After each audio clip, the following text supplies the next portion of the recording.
Baik dulur Elvektor, alhamdulillah, semua alhamdulillah. Kali ini saya Isaac hadir menemani Anda di Fajar Syiar dengan narasumber kita yang insya Allah kita akan mengaji bersama. Yani beliau adalah Profesor Dr. K. Haji Syaiful Jazil, MAG, dosen di Universitas Islam Negeri Sunan Ampel, Surabaya, serta yang kita kenal sebagai seorang dai dan penyekian muslim. Beliau sudah hadir juga di studio. Nanti Anda juga bisa bergabung dengan kami di 081234939390, ataupun Anda juga bisa mengikuti ngaji pada pagi yang penuh berkah ini melalui radio live streaming Radio El Victor. Tulis saja di Instagram, live streaming Instagram Radio El Victor. Baik dulur El Victor, bila sudah hadir, kita sahur bersama. Assalamualaikum warahmatullahi wabarakatuh. Waalaikumsalam warahmatullahi wabarakatuh. Alhamdulillah sehat. Alhamdulillah sehat. Ya, mudah-mudahan dolar Victor dimanapun berada, dan kita semua senantiasa diberikan kesehatan, kekuatan, iman lahir dan batin oleh Allah, sehingga senantiasa istiqomah di dalam menjalankan ibadah kepada Allah Subhanahu wa taala ini, ya. Ya. Ya, begitu juga dengan Ustaz dan keluarga. Amin, ya. Kesehatan. Ya. Baik, dulur El Victor, ngaji kita kali ini Ustaz dengan tema menghaluskan hati dengan wudhu. Iya. Masya Allah. Jadi kebetulan kalau di pondok pesantren mahasiswa Al Jihad Surabaya, ya, yang kita asuh bersama Romo Kiai Haji Muhammad Imam Hambali, Ustaz Dr. Kiai Haji Syukran Jazilan, itu kan ada kitab khusus yang menjadi bagian saya, yang sudah dijadwal oleh anak-anak setiap Kamis pagi, ya, yaitu kitab Bidayatul Hidayah yang ditulis oleh Syekh Hujjatul Islam Imam Abu Hamid Muhammad bin Muhammad Al-Ghazali, ya. Jadi ternyata wudhu yang selama ini kita praktekkan itu sudah benar, tapi nampaknya akan lebih sempurna kalau bukan hanya sekedar membasuh, tapi ada ritual doa yang kita baca saat wudhu, ya.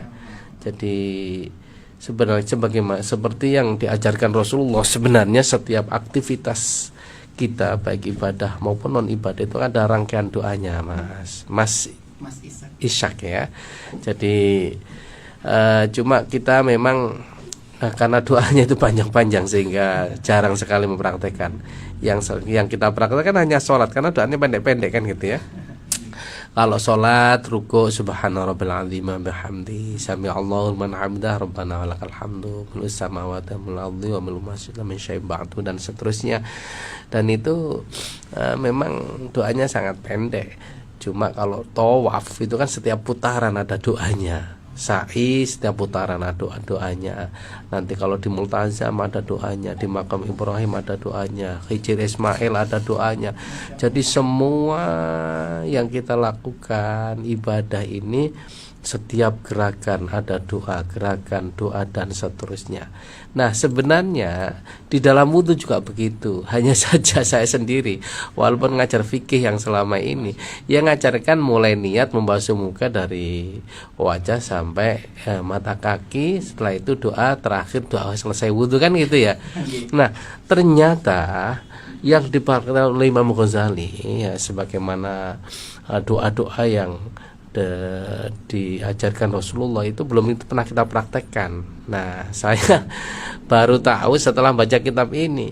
Jadi ketika kita membasuh kaki itu sudah tangan, ya, itu sudah harus diawali, diantaranya ini sunnah wudhu. Sebenarnya memang bukan termasuk bagian dari rukun wudhu. Itu pertama menghadap kiblat kalau bisa, ya. Dan ketika mencuci tangan, sambil mencuci tangan doa Bismillahirrahmanirrahim, Rabbi a'udzubika min hamazatis syayatini wa a'udzubika Rabbi ayyahdurun. Itu kan, ya Allah, saya berlindung kepadamu dari godaan setan, dan saya berlindung kepadamu jangan sampai setan hadir datang kembali menggodaku. Itu. Jadi itu doa pertama. Masih membasuh tangan saja. Iya.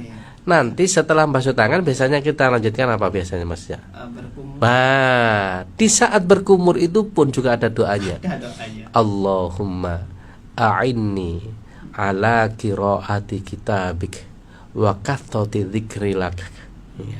Ya Allah, tolonglah kami, bantulah kami akan lesanku yang sedang aku bersihkan dengan berkumur ini.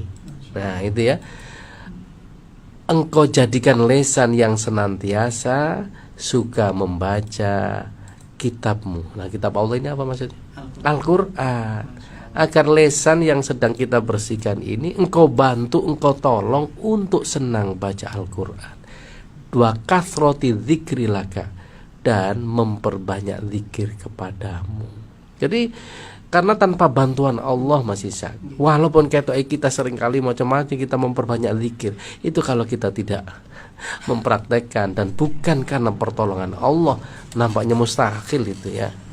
Ya coba Mas Ishak sendiri saja, bahkan saya sendiri ketika berangkat dari rumah ke sini, kira-kira banyak zikirnya atau banyak lalinya? Banyak ngelamunnya kan gitu ya. Masya Allah. Itulah.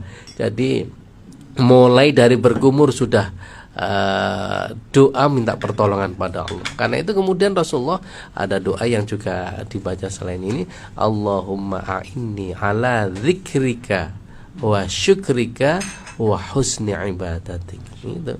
Ya Allah, tolonglah kami, bantulah kami agar senantiasa berzikir menyebut namamu, wa syukrika, dan menjadi orang yang pandai mensyukuri atas karunia nikmat yang diberikan pada kami, wa husni ibadatik, dan agar kami senantiasa mampu meningkatkan kualitas ibadahku kepadamu. Itu tanpa bantuan Allah, tanpa pertolongan Allah, ya kayaknya tidak mungkin lah itu ya.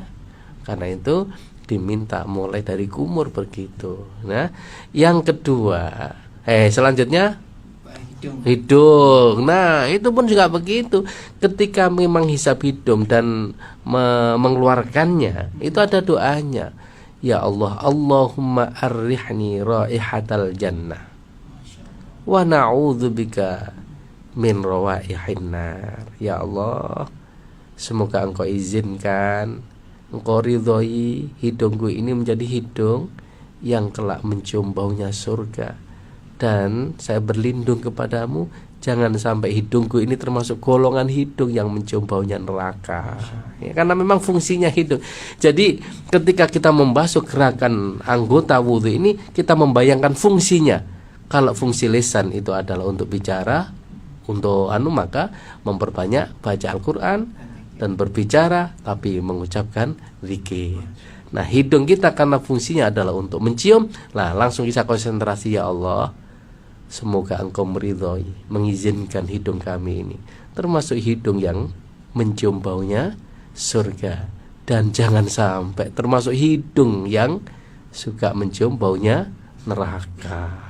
Itu. Nah setelah itu kita lanjutkan membasuh hidung, terus apa? Wajah. Nah ketika membasuh wajah ini juga ada doanya Mas Ishak. Nah wajah ini supaya bersih, bersinar kan gitu. Allahumma bayyid wajhi, Allahumma bayyid wajhi binurika kama bayyadta wajha auliyaika. Ya Allah, putihkanlah, sinarilah, cahayailah wajahku sebagaimana engkau menyinari, memberikan cahaya, memutihkan wajah-wajah kekasihmu di hari nanti. La yauma la tabyaddu wujuh, di saat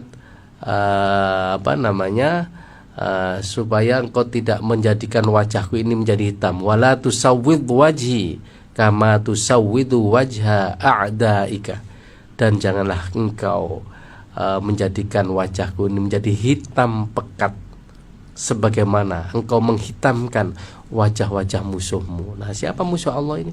Ya orang-orang kafir, musyrik, orang munafik kan gitu. Jadi nanti di hari kiamat itu kita dibangkitkan wajah-wajahnya orang ada yang hitam, ada yang putih kan gitu ya. Ada yang bersinar, sehingga di dalam satu hadis Nabi menyatakan inna ummati yud'auna yaumal qiyamati ghurram muhajjalin min atharil wudu. Yang membedakan umatnya Nabi Muhammad dengan umat-umat yang lain nanti, seluruh anggota wajahnya atau seluruh anggota tubuh yang dibasuh oleh wudu itu akan bersinar cemerlang. Ya, min atharil wudu, ya karena wudu yang selalu kita basuh setiap 5 waktu itu. Ya, wa may yuridu ayyutila ghurratahu wa man arada ayyutila ghurratahu falyaf'al.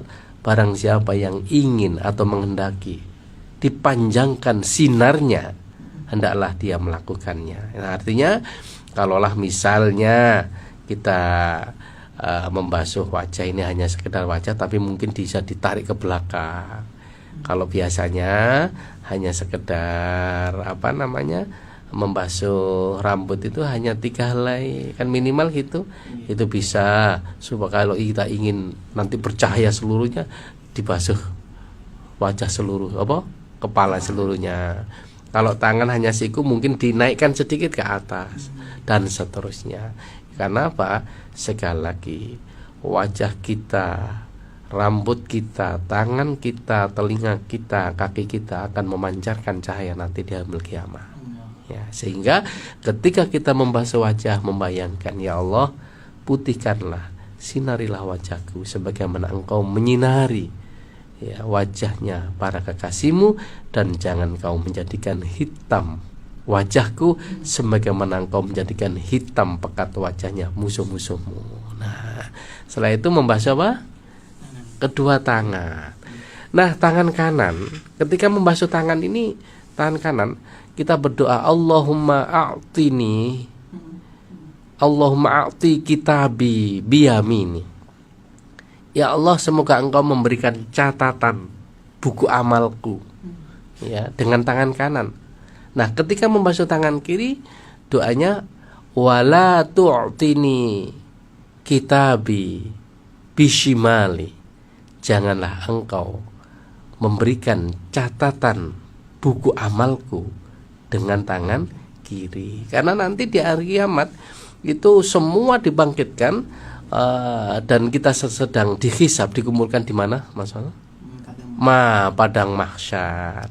Disitulah disebutkan di dalam surat Al-Waqiah, fa ashabul maimanati ma ashabul maimanah wa ashabul masy'amati ma ashabul masy'amah was-sabiquna as-sabiqun ulaikal muqarrabun fi jannatin na'im. Jadi nanti di hari kiamat akan ada kelompok kanan, ada kelompok kiri. Kelompok kanan itu siapa? Yaitu ulaikal muqarrabun, orang-orang yang dekat dengan Allah, orang-orang yang banyak mendekatkan diri kepadanya. Nah, tempatnya fi jannatin na'im, yaitu di surga Jannatun Na'im. Jadi kalau kita nanti ditakdirkan menerima catatan amal kita dengan tangan kanan, alamat kita akan menjadi orang yang bahagia. Tapi kalau menerima catatan amal dengan tangan kiri atau justru membelakangi, ya kan bisa jadi dengan tangan kiri terus membelakangi, itu alamat celaka kita, naudzubillah. Karena itu semenjak kita berwudu dan membasuh tangan kanan, kita langsung konsentrasi ketika nanti kita akan menerima catatan amal. Nah, sehingga ketika itu kita berdoa, ya Allah, berikan catatan amalku kelak di hari kiamat dengan tangan kanan. Dan ketika membasuh tangan kiri, ya Allah, aku berlindung kepadamu, jangan sampai Engkau memberikan catatan amalku dengan tangan kiri atau membelakangimu, kan gitu ya. Ya, karena memang nanti di sana itu nggak ada yang bisa menolong kecuali amal soleh kita dan atas ridho Allah Subhanahu wa taala. Ya. Jadi mulai dari wudhu ini sudah kita tata sebelum menghadap ke Allah melalui sholat itu, maksudnya ya. Ya. Nah, setelah membasuh kedua tangan, kita mengusap kepala. Nah ini ya, jadi mengusap rambut ini memang kalau menurut ulama Syafi'iyah tidak harus semuanya, hanya sebagian saja. Mim ba'di ru'usikum, jadi boleh atas, boleh kanan, boleh pinggir, yang penting rambut kepala sebagian. Tapi ulama Hanafiyah, ulama Malikiyah ya itu memang mengusap seluruh kepala. Jadi kalau memang panjangan wudhunya ikut Imam Maliki, Imam Hanafi seluruh kepala, maka sentuhan kulit laki-laki perempuan yang bukan mahram termasuk istri itu tidak batal. Tapi kalau menurut Imam Syafi'i hanya sebagian tadi itu batal, harus wudhu lagi kalau sentuhan gitu ya. Nah di saat kita lagi membasuh muka kita kepala atau rambut itu kita berdoa begini, Allahumma audzillani yauma la dhilla illa dhilluk. Ya Allah, berilah kami payung di saat tidak ada payung, tidak ada yub-yuban kecuali payung dari panjenengan. Allahumma ghashini birahmatika. Ya Allah, semoga engkau menggerojok mencurahkan rahmatmu. Wa'atini mim barakatik, dan berilah kami berbagai macam keberkahan darimu. Jadi ya kita membayangkan di saat nanti kita di padang mahsyar sedang menunggu giliran untuk dihisab dan kumpul, dan matahari hanya berapa Mas? Nah 1 jengkal. Masya Allah, kita bayangkan matahari di atas kepala kita, sementara kita ini sekarang masih jauh. Kalau musim kemarau pas panas-panas ya, nggak ada hujan di tengah jalan ya, subhanallah panasnya luar biasa, bisa jadi dehidrasi.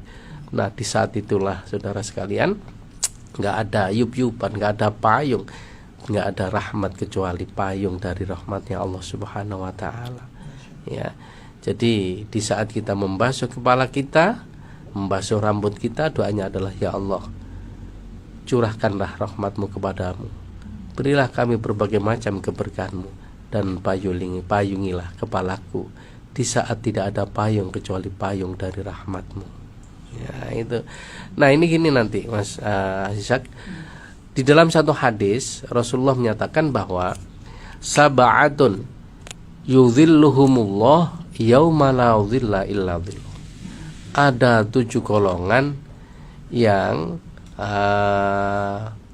nanti akan mendapatkan payung dari Allah di saat tidak ada payung kecuali hanya payungnya Allah.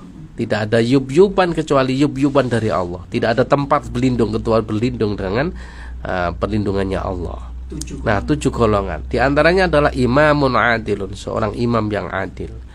Yang kemudian ada man tahabbani fillah. Ada 2 orang yang bersahabat karena Allah, bertemu karena Allah, berpisah pun karena Allah. Jadi bukan karena kepentingan sehingga menyatukan dia menjadi sahabat. Kan sekarang banyak kalau kepentingan dan visinya sama menjadi sahabat, tapi kalau berbeda pilihan bisanya tengkar. Karena itu kalau musim pilkada ya atau pemilu itu bisa jadi antara partai-partai menyatu kalau sama kepentingannya, tapi kalau tidak, nah itu berbeda, menjadi musuh lagi. Naudzubillah. Kita bersahabat, jangan sampai seperti ini sebagai seorang muslim.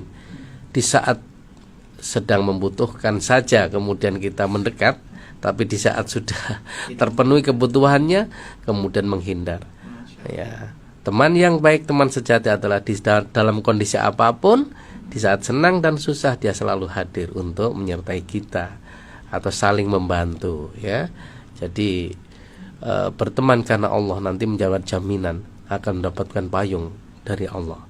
Nah, kemudian di antaranya lagi, apabila ada 2 sejoli, laki perempuan yang sedang berpacaran, menjalani cinta kasih, kemudian satu di antaranya mengajak berbuat tidak senonoh, kemudian satunya menjawab maaf, inni akhafullah, jangan lakukan itu karena saya takut kepada Allah. Nah, kalau dalam kondisi berduaan nafsu birahi sedang bergejolak, tiba-tiba tidak jadi melakukan perbuatan maksiat dan dosa semata-mata karena Allah, maka orang yang seperti ini akan mendapatkan hadiah yang luar biasa dari Allah, yaitu dipayungi di saat nanti yaumil hisab. Dan itu gak mudah, Mas. Ya, makanya banyak, ngapunten, naudzubillah, jangan sampai ada di antara anak-anak kita, saudara kita yang terjerumus seperti itu. Sekarang pergaulan bebas ya, yang dipengaruhi oleh YouTube yang kadang-kadang konten-konten yang tidak senonoh, akhirnya kemudian ya kemarin itu kan banyak ada kasus bayi yang dibuang di kali Jemur Ngawinan ini ya. Itu Masya Allah, itu yang jelas saya yakin itu adalah akibat dari hubungan bebas yang tidak terkendali ya karena godaan setan yang luar biasa ini. Makanya sejak awal yang pertama kali dilakukan sebagaimana doa yang dibaca Imam Ghazali tadi adalah, ya Allah, lindungilah kami dari godaan setan dan kami berlindung kepadamu, jangan sampai setan hadir datang kembali kepadaku. Itu artinya bahwa kalau tanpa pertolongan Allah, tanpa perlindungan Allah, kita nggak akan mampu melawan setan. Ya, godaan itu pasti ada. Nah, dulu ada satu riwayat, Mas Ishak ya. Ada dua pembantu rumah tangga. Kebetulan dia sama-sama menjadi budak pada zaman Bani Israel. Kebetulan rumahnya berhadapan-hadapan karena seorang budak, laki dan perempuan ini tidak bisa menyampaikan hasratnya. Sehingga yang laki-laki ini berharap kapan kira-kira bisa bertemu berduaan dan melampiaskan segala keinginan yang terpendam ini. Jadi wong seneng kan gitu ya. Nah, saat itulah kemudian dilalah Allah mengujinya. Kedua budak ini secara tidak sengaja diutus, diperintah oleh juragannya pergi ke luar kota, keluar kampung sebelah. Nah, di saat itulah dilalah pas pulang bertemu di tengah jalan hanya berdua. Waktu itu kebetulan musim kemarau yang luar biasa. Jadi kalau negeri Arab itu pas musim panas, panasnya di luar batas. Jadi kalau ada angin yang wes gitu, kalau kita tidak berlindung, tidak masuk ke dalam rumah itu sama dengan kayak ini kenal pot ngono. Jadi wes langsung itu gosong. Ya, karena saking panasnya ya, udaranya mengkering. Apalagi musim kemarau. Nah, saat itu kemudian karena kesempatan yang sudah diidam-idamkan selama ini, akhirnya sang laki-laki ini mengucapkan rasa cinta dan ingin mengajak melakukan perbuatan yang tidak senonoh. Kapan lagi mau kita berdua? Ya, karena ini sudah lama aku nantikan untuk bisa berdua dengan Anda. Apa jawabnya budak perempuan ini? Subhanallah, demi Allah, sebenarnya aku juga punya rasa cinta kepadamu sudah lama. Hanya saja saya yakin cintaku padamu jauh lebih besar daripada cintamu padaku. Nah, hanya saja aku takut kepada Allah. Jangan lakukan itu. Karena ini sebenarnya laki-laki ini juga orang soleh, tapi gak kuat godaan. Begitu diingatkan saya takut kepada Allah, laki-lakinya tersentuh. Wong dia perempuan aja mampu menahan nafsu seperti itu, apalagi saya yang laki-laki mestinya harus lebih kuat dari dia. Kan ngono. Wah, akhirnya dia malu, lari sampai terengah-engah. Waktu itu musim panas, hampir menyebabkan dia dehidrasi. Dalam riwayatnya disebutkan hampir mati kehausan. Nah, di saat itulah ketemu seorang pendeta, seorang rahib, seorang ulama dari Bani Israel. Kenapa kamu ini? Saya kehausan. Kenapa kamu tidak berdoa kepada Allah agar Allah melindungimu? Dia menjawab, mana mungkin doaku diterima oleh Allah, sementara aku tidak punya amal soleh yang mendukung doaku agar diterima oleh Allah.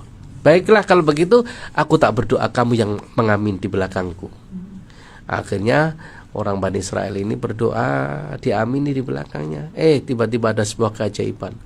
Allah mengirimkan mendung yang menutupi matahari yang panas itu, suasana udara menjadi sejuk, sampai akhirnya hampir masuk di perkampungan. Kemudian orang Bani Israel ini bilang, wahai pemuda, aku akan melanjutkan perjalananku. Nampaknya kita harus berpisah dari sini. Silahkan lanjutkan. Anda pulang, saya pun akan pulang ke tempat lain. Dilalah mendung itu ternyata tidak mengiringi orang Bani Israel, tapi justru mengiringi pemuda tadi. Wah, orang Bani Israel kaget, loh, ternyata bukan doaku, ternyata yang menjadi wali bukan saya. Dia yakin karena doanya diterima sehingga Allah mengirimkan sebuah karomah, keajaiban. Akhirnya pemuda dipanggil, sebentar, bukankah kamu tadi bilang bahwa tidak ada amal soleh yang bisa menopang agar doamu diterima oleh Allah? Tapi justru itu menunjukkan mendung ikut kamu, bukan ikut saya. Berarti yang diterima oleh Allah adalah aminmu, bukan doaku. Kamu hanya amin saja, harus diterima karo Gusti Allah, meskipun aku yang berdoa. Sebenarnya apa yang terjadi? Keistimewaanmu apa, amal solehmu? Dia menjawab, ini tadi barusan aku tidak melakukan satu perbuatan dosa, tapi alhamdulillah berkat pertolongan Allah tidak jadi, sehingga aku hampir mati kehausan. Terus kemudian Allah mempertemukan aku dengan Anda. Subhanallah. Berarti Anda yang hendak melakukan perbuatan maksiat nggak jadi, itulah sehingga menyebabkan Anda diberikan Allah keistimewaan seperti ini. Karena itu Nabi kan bilang, barang siapa yang hendak melakukan dosa atau maksiat nggak jadi dilakukan, maka sudah dicatat oleh Allah sebagai satu kebajikan. Nah, ya, jadi akan berubah menjadi kebajikan. Nah, jadi doanya ketika kita mengusap kepala, yaitu doanya, ya Allah lindungilah kami di saat tidak ada lindungan kecuali dari lindunganmu, tidak ada payung kecuali payungmu nanti di hari kiamat. Nah, itu kan ditunjukkan oleh Allah, meskipun matahari panas terik yang luar biasa, Allah kemudian mengirimkan mendung untuk menutupi sehingga suasana menjadi dingin dan tidak jadi dehidrasi. Ya, begitu. Makanya doanya dimulai dari wudhu, ya. Nah, setelah membasuh kepala, kemudian telinga. Nah, ketika membasuh telinga kanan kiri ini, doanya adalah Allahumma ja'alni sam'i yasma'u hasanatik wa yattabi'una ahsana. Ya. Jadi alladzina yastami'ul qawla fayattabi'una ahsana. Ya Allah, jadikanlah telingaku ini adalah telinga yang suka mendengar kebaikan dan mengikuti kebaikan yang kami dengar itu, dan kelak menjadi telinga yang mendengar ketika ada seruan dan panggilan menuju surga. Jangan menjadi telinga yang mendengar ketika ada panggilan masuk neraka. Jadi subhanallah, ini luar biasa ya. Jadi nanti di hari kiamat itu ketika dikumpulkan kelompok kanan kelompok kiri, menerima catatan amal dengan tangan kanan dan tangan kiri, itu masing-masing nanti ada seruan, berbondong-bondong ke surga, berbondong-bondong ke neraka. Makanya dalam surat Az-Zumar itu disebutkan wasiqal ladzina kafaru ila jahannama zumara. Orang-orang kafir, orang-orang yang tidak beriman kepada Allah akan dipanggil dengan berbaris-baris, dengan berbondong-bondong, antri masuk neraka. Jadi ada kelompoknya sendiri. Begitu pula sebaliknya, wasiqal ladzina taqaw ilal jannati zumara. Orang-orang yang bertakwa, orang beriman akan dipanggil, diseru, diundang untuk datang masuk neraka, surga, juga berbondong-bondong dan berbaris-baris. Ada barisan sendiri, barisan kelompok masuk surga, barisan kelompok masuk neraka. Itu kan kelompok kanan, kelompok kiri tadi itu, ya. Ya tinggal kita masuk golongan yang mana masih sakit. Sehingga doanya seperti itu. Ketika membasuh telinga, sekali lagi kita membayangkan fungsinya adalah untuk mendengar, maka yang kita minta, ya Allah, agar telingaku ini menjadi telinga yang senang mendengarkan kebaikan, dan kelak di hari kiamat termasuk telinga yang mendengar seruan ke surga, ya, dan mengikuti kebaikan yang kami dengar itu. Nah, terakhir adalah membasuh kedua kaki. Nah, setelah kita semua nanti dihisab, menerima catatan amal masing-masing, sebelum masuk surga kan harus melewati jembatan. Apa namanya?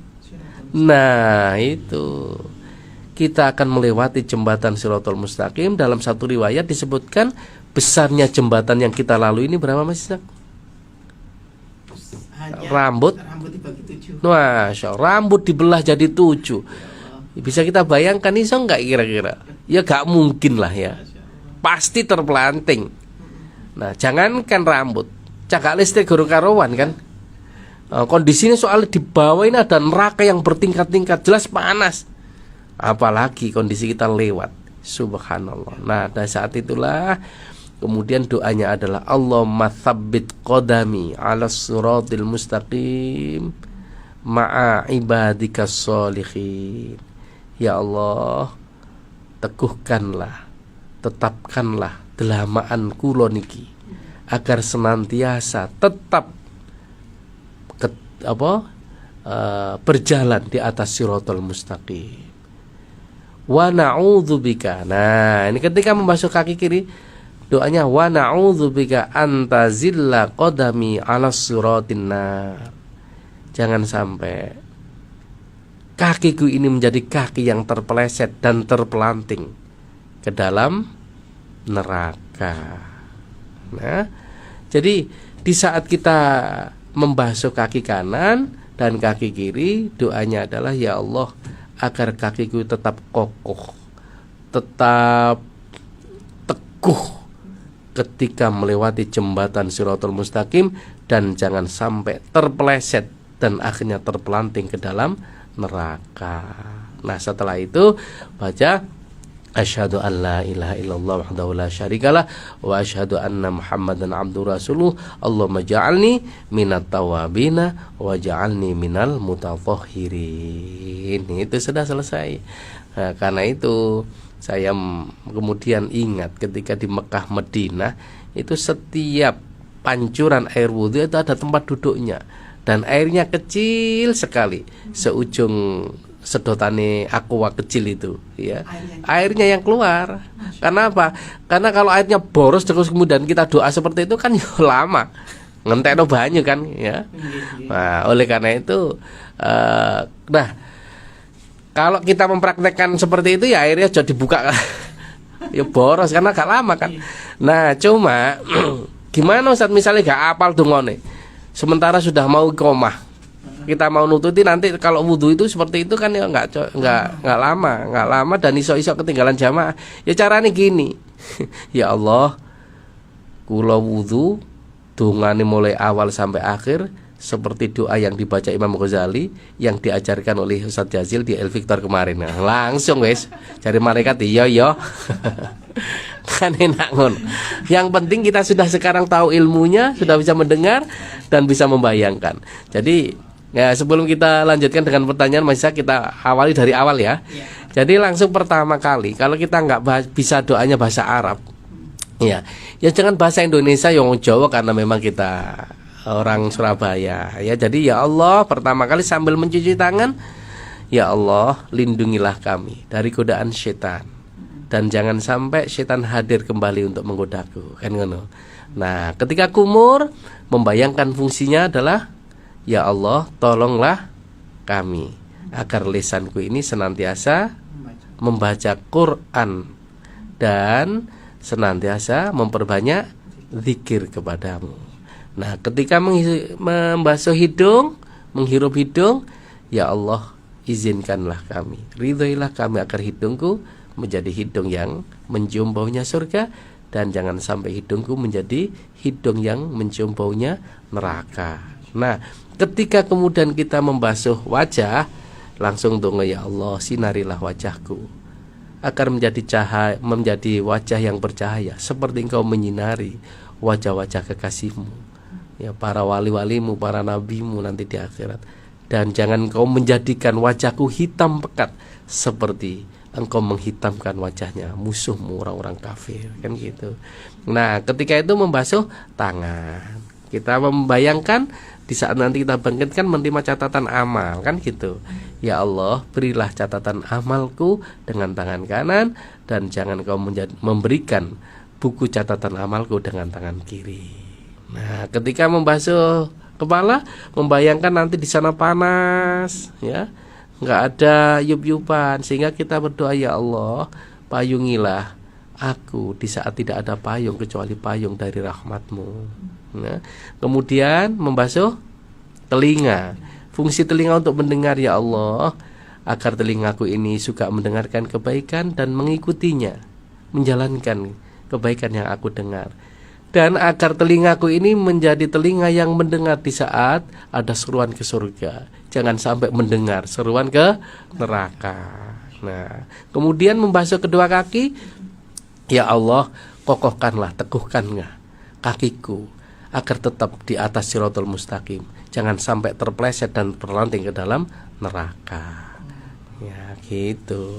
Ya saya kan selesai, terus ndonga, Allahumma ja'alni minat tawabina waj'alni minal mutatahhirin. Nah, sekali lagi kalau nggak hafal, kula ndonga seperti yang diajarkan Ustaz Jazil mau.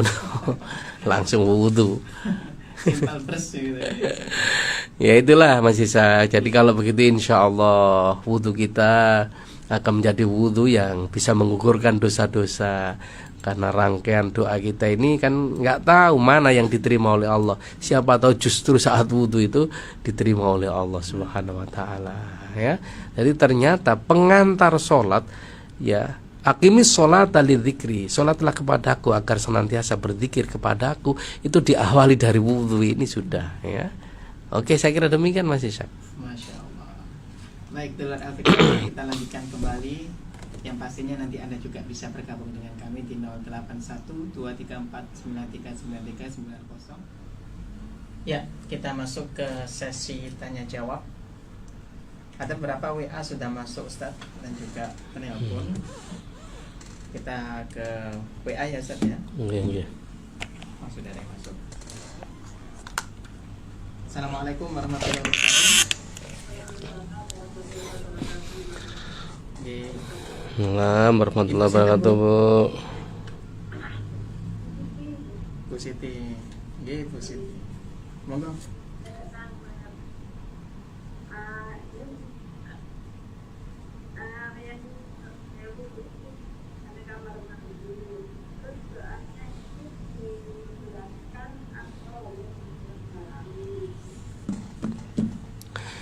Iya, sudah. Sampun, Bu.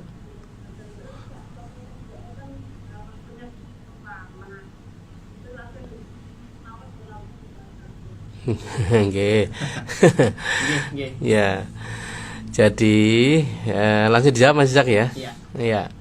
Jadi ini Bu, karena memang itu di kamar mandi, maka nggak usah diucapkan, ya, cukup di dalam hati. Jadi semua yang dibaca mulai dari awal sampai akhir, kalau memang itu bisa dilakukan dan memang ingin melakukan, pertama diupayakan airnya jangan boros.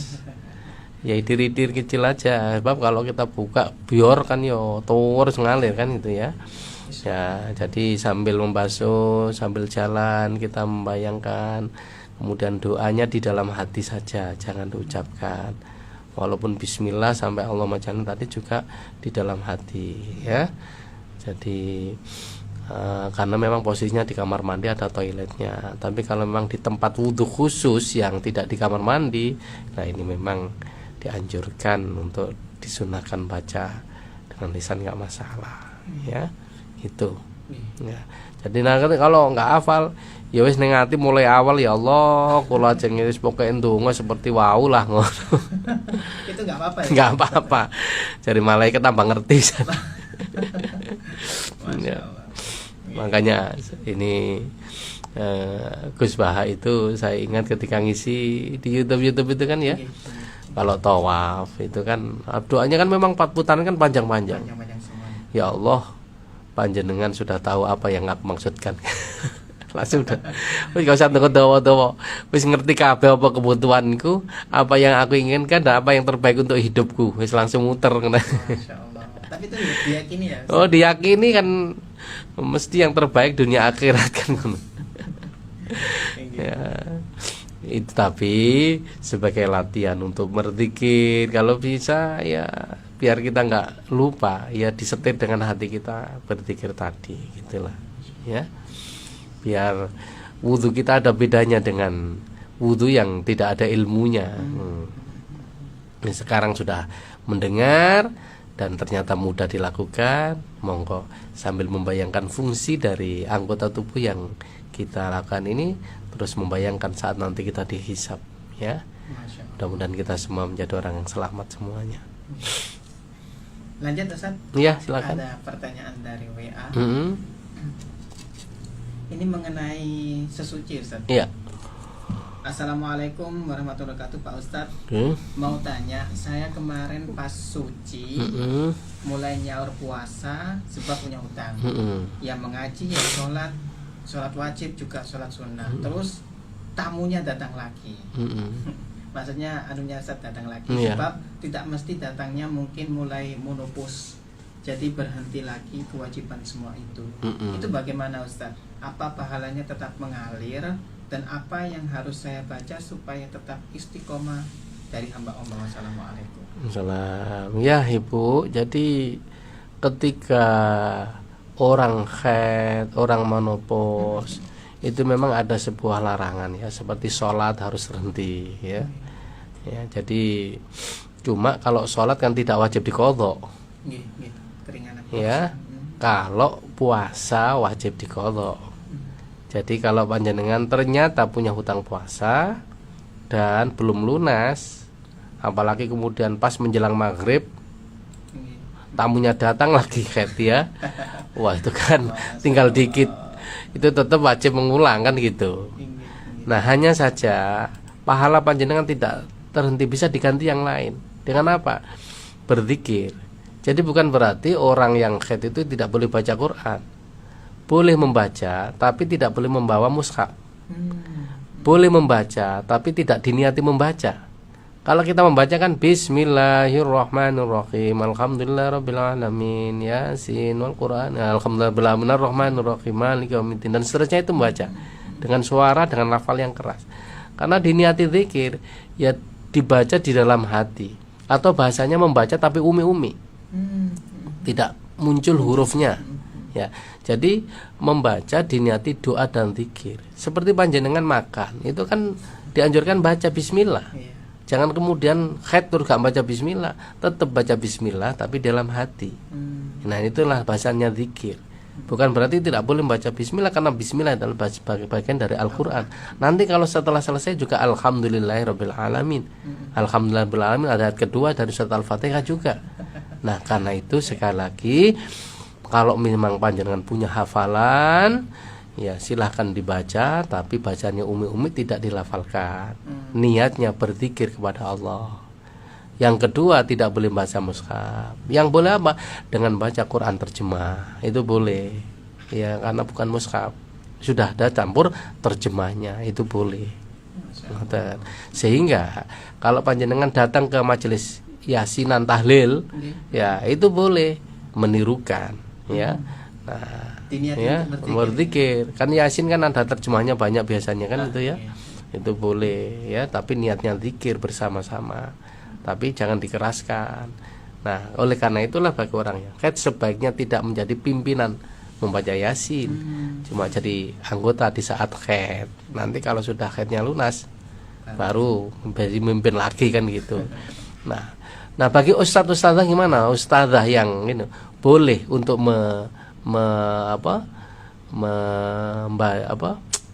mengajar Al-Quran, dan kemudian karena anak itu kan harus ditirukan. Nah, itu diperbolehkan karena memang dalam kondisi ngajar, tapi tetap diniati zikir dan membenarkan bacaan. Misalnya ada anak-anak yang membaca salah, kita kemudian membaca sepotong untuk membenarkan anak-anak supaya tidak salah, itu boleh. Ya, yang tidak boleh kalau nanti masuk masjid. Nah, ini Kalau begitu, kalau ngajar TPA di dalam masjid harus di luar masjid sementara. Gitu ya. Nah, ini berarti tidak lepas pahalanya dalam konteks haid, tetap bisa berdoa dan berzikir. Ya. Satu pertanyaan lagi. Iya, Telepon. Assalamualaikum. Nggih. Suaranya, Bu. Nggih, suaranya belum jelas dari Bu.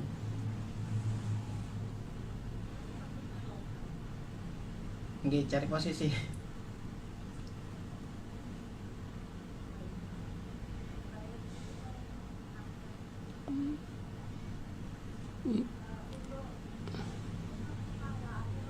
Mm-mm.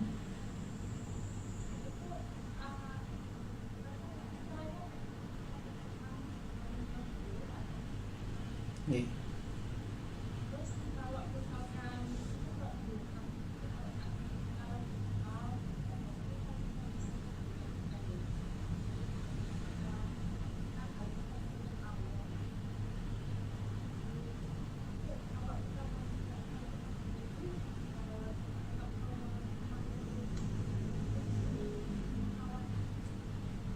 Iya. Nggih.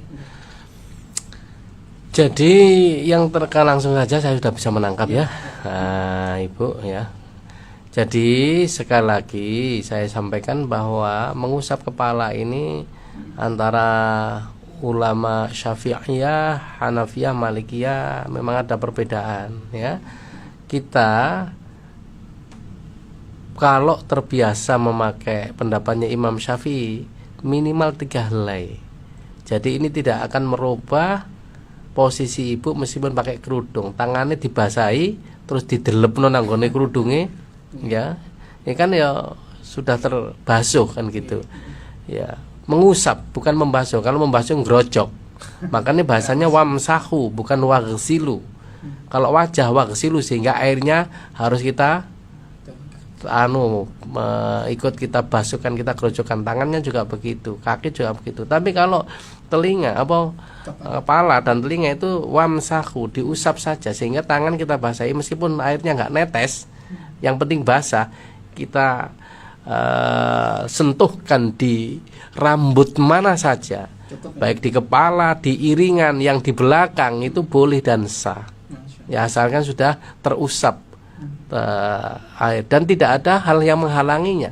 Kalau ada minyak, lah ini yang bahaya. Minyak rambut itu bisa menghalangi sampainya air ke dalam rambut, itu bisa nggak sah. Karena itu kalau ingin bapak-bapak ini atau ibu-ibu pakai rambut yang di kayak minyak, maka sisakan yang paling belakang tuh yang mana, yang untuk nanti wudhu bisa dibuat untuk meresep airnya ya. Jadi kalau ada minyak jelas nggak sah, karena jelas gimana pun kalau ada minyaknya itu air tidak bisa menyatu ya. Karena itu ibu-ibu juga kalau pakai pitek Semir. enggak, tangan ini Pitek. pitek itu juga bisa menghalangi ya, kalau itu tidak dari unsur daun ya.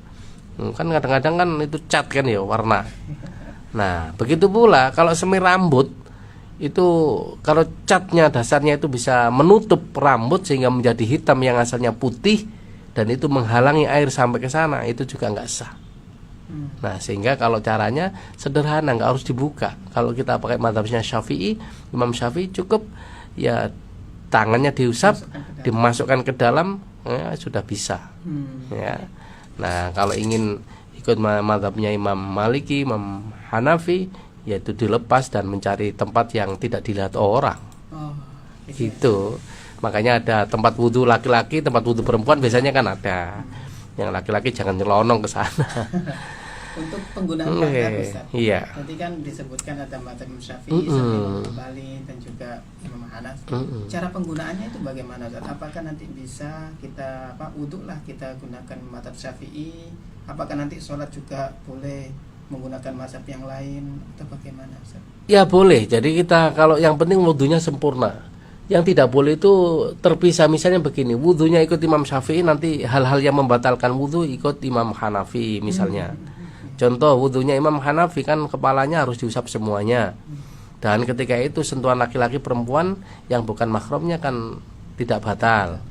Ketika kita menyentuh kepala kok sebagian, tapi bareng kesentuh laki-laki perempuan kok tiba-tiba alah aku ganti ikut mazhab Hanafi. Itu nggak boleh. Wong praktek wudunya ikut Imam Syafi'i kok ketika batal ikut Imam Hanafi. Itu berarti wong males kan ngono.